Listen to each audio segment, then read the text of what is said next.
E aí, galera, beleza? Eu sou a professora Paula e essa é a hora do...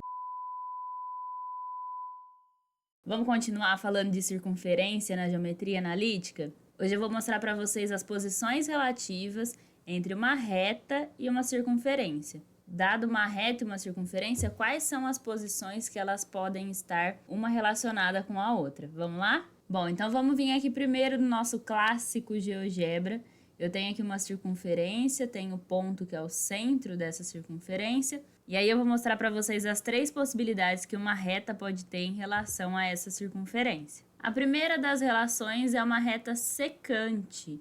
Uma reta secante, ela vai cortar a minha circunferência, ela vai passar em cima da circunferência, cortando dois pontos. Além disso, tem mais uma coisa. Olha a distância dessa reta até o ponto que é o centro. Lembra de distância entre ponto e reta. Sempre vai ser uma perpendicular, que é a menor distância entre a reta e o ponto. Então, essa distância, ela vai ser menor do que o raio. Olha aqui, essa é a distância da nossa reta até o ponto do centro da circunferência, e ela é menor do que o raio, tá vendo? O raio é desse ponto aqui, do centro, né? Até encontrar a nossa circunferência. E essa distância é menor do que o raio.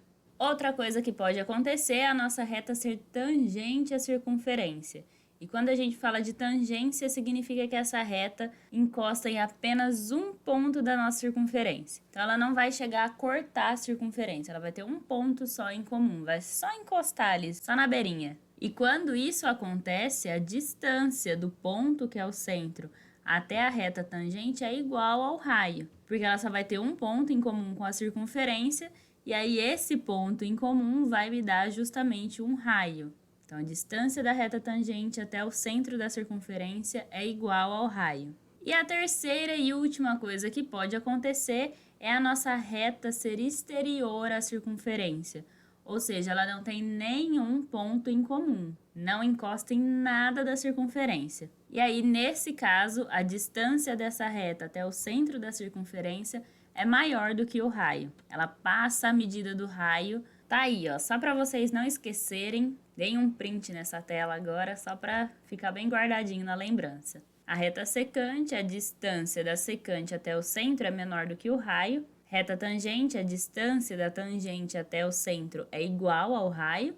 E a reta exterior, a distância da reta exterior até o centro da circunferência é maior do que o raio. Vamos fazer um exercício para fixar um pouquinho isso daí na nossa cabeça? Bora lá? Bom, então a gente tem aí um ponto P de coordenadas 5 e 2. Esse ponto P, ele pertence à nossa circunferência. Então, se eu colocar aqui no lugar do x o 5 e no lugar do y o 2, essa equação vai chegar em 0 igual a 0, vai valer essa equação, vai ser verdade. E o exercício pede para a gente determinar a reta T, que é tangente a essa circunferência, exatamente no ponto 5 e 2. Primeiro passo, a gente precisa saber quem é o centro dessa circunferência e quanto vale o raio dela. Para a gente fazer isso, a gente tem duas formas. Eu vou fazer uma e, se der tempo, eu coloco a outra aqui no mesmo vídeo. Uma das maneiras, então, é a gente escrever essa equação geral na forma reduzida. Então, eu vou fazer o contrário do que a gente tinha falado no vídeo anterior. Eu tenho a equação geral e eu quero chegar na equação reduzida. Então, como que eu vou fazer isso? Eu preciso escrever x menos alguma coisa elevado ao quadrado, lembra? A nossa equação reduzida era x menos xc ao quadrado mais y menos yc ao quadrado igual ao raio ao quadrado. Então, eu preciso descobrir quem é o xc, quem é o yc. São valores numéricos que eu vou descobrir aqui agora junto com vocês. Antes de mais nada, eu vou pegar esse menos 27, que é o único valor que não tem x e nem y, e vou passar para o outro lado, ele vai ficar mais 27. Desse lado, eu vou deixar só o que tem x e y. Agora, eu quero descobrir quem é o meu xc. Então, eu vou colocar aqui todo mundo que tem x primeiro. X ao quadrado mais 2x. Quando a gente faz lá o x menos xc ao quadrado, a gente não fazia o quadrado do primeiro menos duas vezes o primeiro vezes o segundo, mais o quadrado do segundo. O primeiro termo já tá ok, ó, já tem o x ao quadrado aqui, beleza, ótimo. O segundo termo, ele é menos 2 vezes x vezes xc. E esse segundo termo é justamente o 2x, que é o único valor que eu tenho que acompanha o x. Então, 2x é igual a menos 2x vezes xc. Para que isso daqui seja igual a mais 2x, o xc só pode ser igual a menos 1. Por quê? Se eu fizer, ó, menos 2 vezes x, menos 2. Menos 2 vezes menos 1 dá mais 2x. Então, justamente o valor do meio que eu já tenho ali. Então, meu xc só pode ser igual a menos 1. E o terceiro termo é o menos 1 ao quadrado, que dá 1 positivo. Observa que daqui eu já vou conseguir escrever x menos alguém elevado ao quadrado. Vamos ver do y agora. Vai guardando esses valores que a gente está adicionando aqui, tá? Vai reparando bem nele que a gente vai usar isso. Aí da parte do y, a gente tem y ao quadrado menos 6y. Mesma coisa, quando a gente desenvolvia lá o y menos yc ao quadrado, a gente fazia o quadrado do primeiro menos 2 vezes o primeiro vezes o segundo, mais o quadrado do segundo. E aí, ó, esse termo do meio aqui, eu tenho menos 2y vezes yc. E eu tô vendo aqui que ele é igual a menos 6y. Então, para esse termo aqui do meio ser igual a menos 6y, o yc só pode ser igual a 3. Por quê? Menos 2 vezes y vezes 3 dá menos 6y. Então, o yc é igual a 3. E aí falta o último termo, que é o yc ao quadrado, que vai ser o 9. Observa que aqui também eu já vou conseguir escrever como y menos alguma coisa elevado ao quadrado. Do outro lado da nossa equação, eu tinha o 27. Lembra que é uma equação, eu não posso simplesmente acrescentar esse 1 e esse 9 aqui e ficar impune por isso. Não posso. Se eu acrescentei 1 e 9 desse lado da minha equação, eu preciso acrescentar 1 e 9 do outro lado também. Então, assim fica a nossa equação.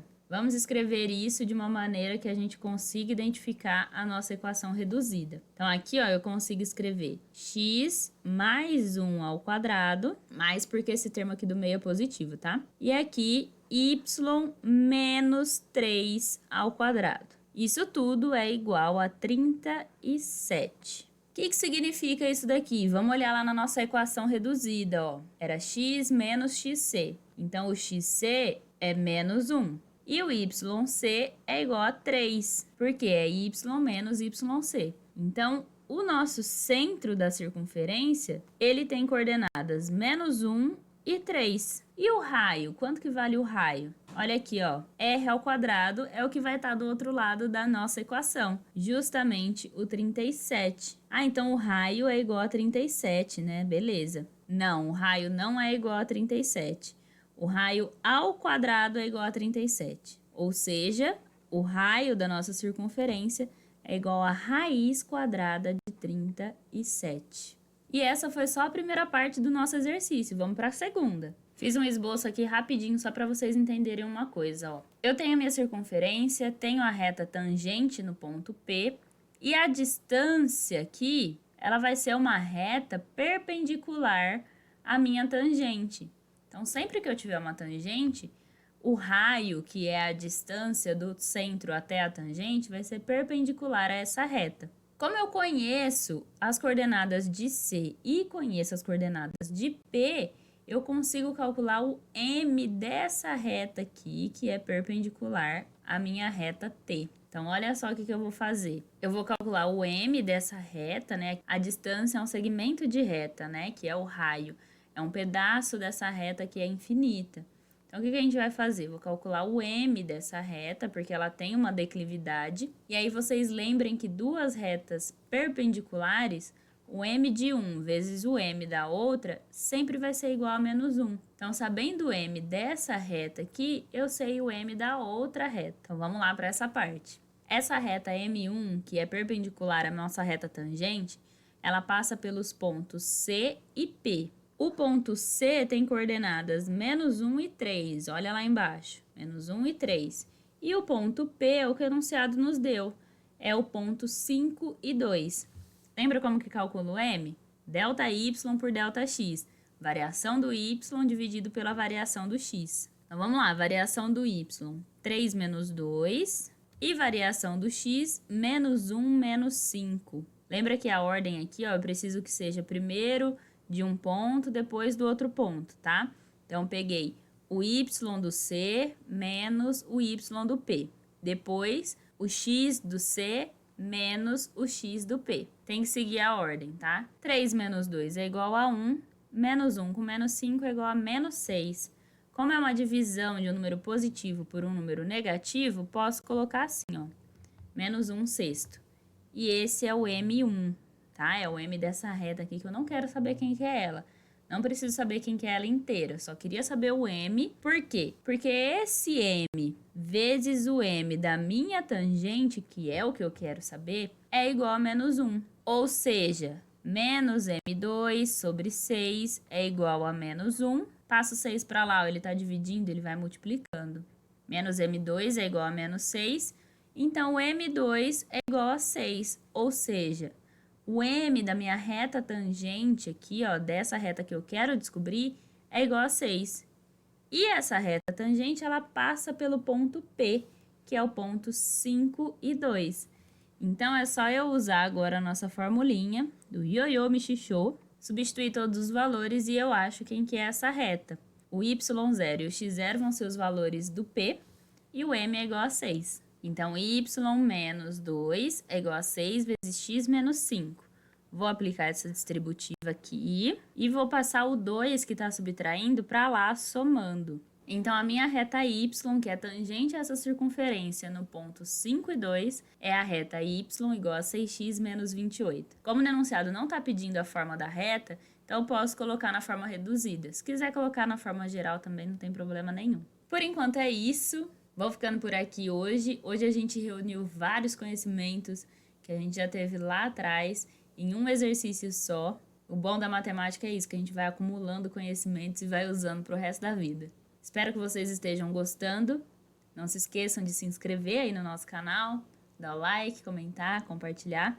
É isso, um beijo e até mais!